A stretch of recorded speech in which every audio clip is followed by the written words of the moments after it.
know if, well, I know you need the rooster, but let's say, how do you know which one is fertile, or don't you? Well, the only thing is to set them for a week or so, just like I was doing there, and I figured that egg was dead. It was one that's in the refrigerator. I can't see good enough with these things in here. It's too light.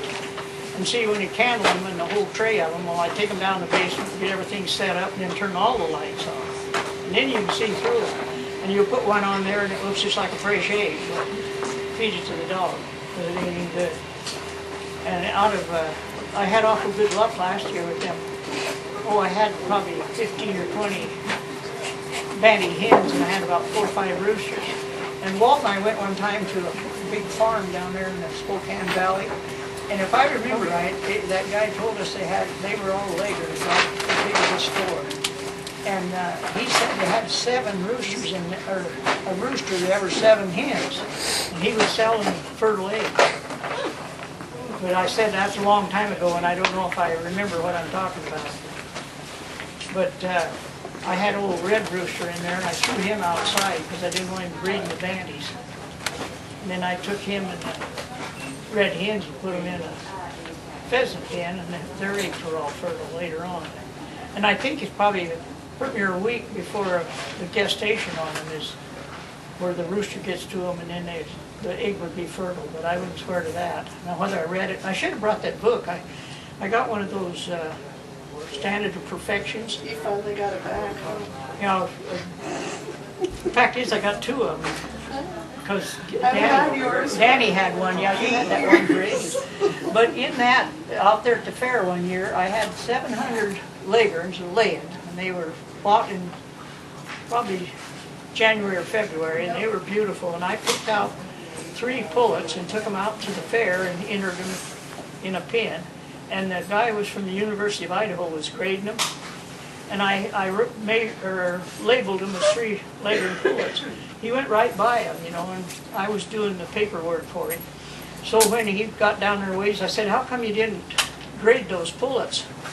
And he said, well, if you'll reclassify them both hens, I'll grade them. But he said, I don't think they're pullets. Well, in that book that she's talking about, it says a Leghorn, or not a Leghorn, but a chicken is a pullet until they are 1 year old. Yep. And so if I know then what I did now, Shoot your finger at him. and he said, well, if you reclassify them, I can go ahead and judge them. And I said, no, let them go, they're mine, and if somebody else that wouldn't know any better.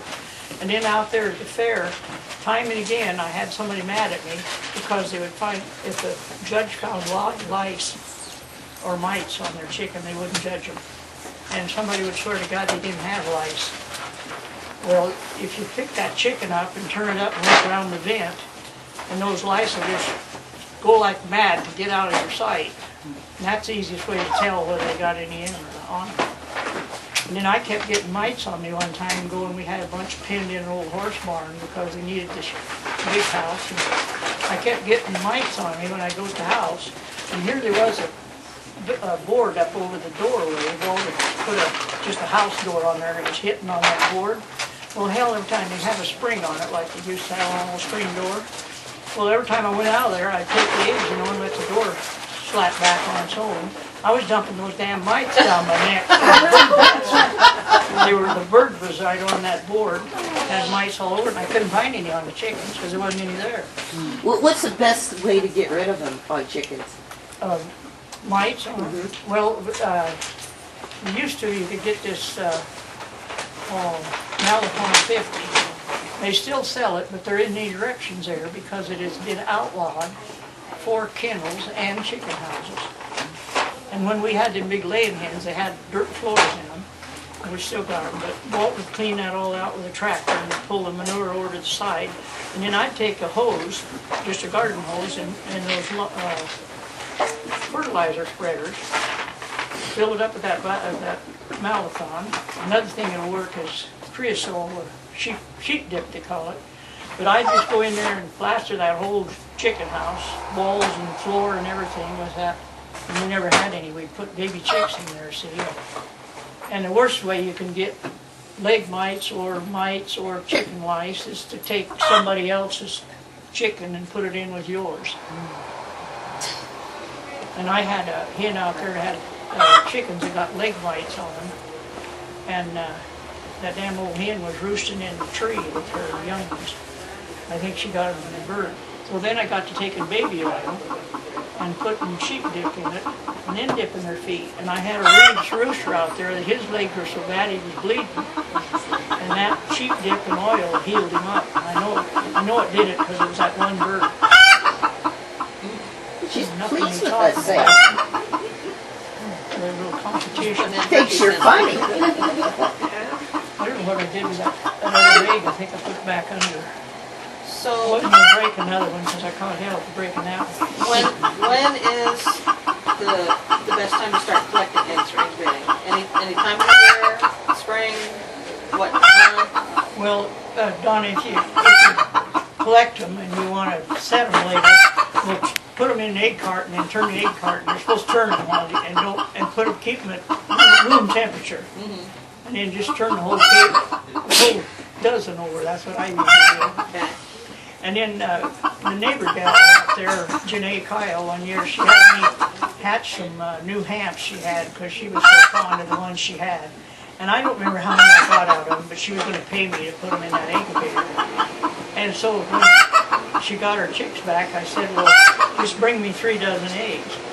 And so I hatched them for myself, and I got 28 chicks out of them 36 eggs.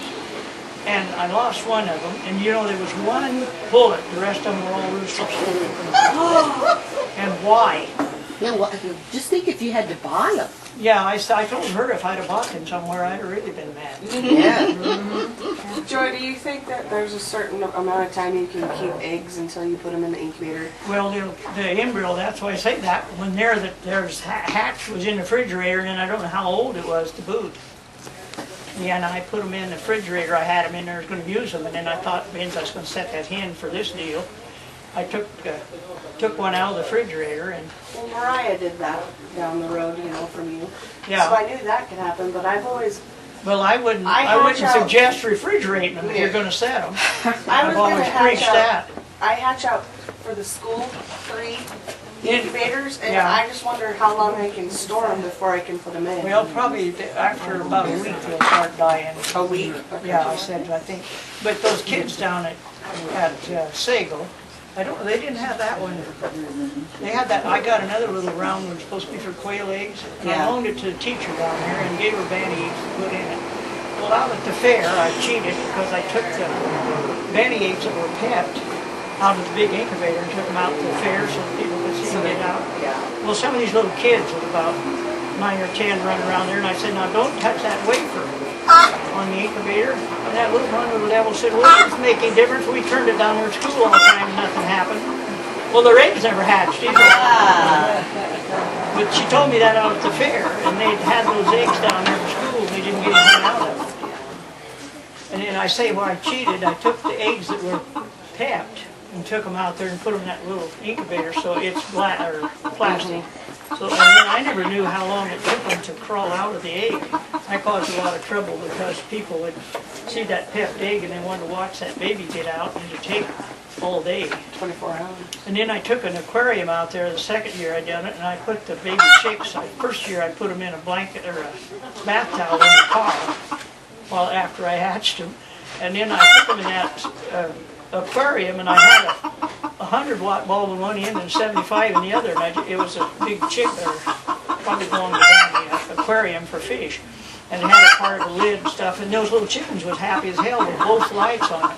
Well, I had people patting me on the shoulder all day, 3 days of the fair, telling me there was dead chickens in there. Well, none of them ever died, but see, when they hatched, they'd lay out there and just happy under that light and stay there. And then I had one that had a crippled leg. And some woman tapped me on the shoulder and told me there was a crippled one in there, and I said, yeah, I know it. And she said, well, you better do something about it. I had a damn notion to do it right in front of me. There's one way of curing it. Right. The other thing I've been having problems with my incubators is I bought a special little digital hygrometer, so I know the percentage of the humidity and the temperature in there. But we have a really hard time keeping the humidity That up. big one has got what am I trying to say, the dials on the top? No. Or is it little tubes. cups to hold That hold water in them. Okay. And I can't get any sense out of that. I know that's why them goose eggs wouldn't hatch, but what I've been doing with these, I had to have new trays made because they're galvanized, and I took them out there to some electrician, he made new ones in them, but one's about that big, it's wide as the incubator, and about this big, and then the other one's a little bit narrower. And I fill those up with water, take a short gallon, shove them in there and leave them. Don't do anything to them until they dry out. And then put some more water in them. That's what I did to all these bandies I hatched last year. Yeah, because these still airs, they say only fill the inside tube and then fill the outside tubes later. Yeah. And I just can't keep And, you know, I say them maintaining. ducks one time, I had some of them and I was feeding the kids rabbits and I just take cold water because I was mad at the goose eggs. Throw them under this old red hen and they all hatched. And then I couldn't get them to hatch in the It's because the incubator. animals know more than we do. Yeah, well, apparently. it's something to do with moisture, I'm sure it is. So that's probably the most important part Yeah. of incubation is the water. And then when those eggs, when I put say, close to 40 in one of them trays, and then I candle them with this thing, I'd get, 3 or 4 bad ones, I'd put a bowl there, and anything that looked like a fresh egg, put it out one side, and then they'd practically all hatch. But maybe 3 or 4, and I kept bringing them in here at the co-op and having cold feet, because I figured if they didn't sell them, then I'd end up feeding them.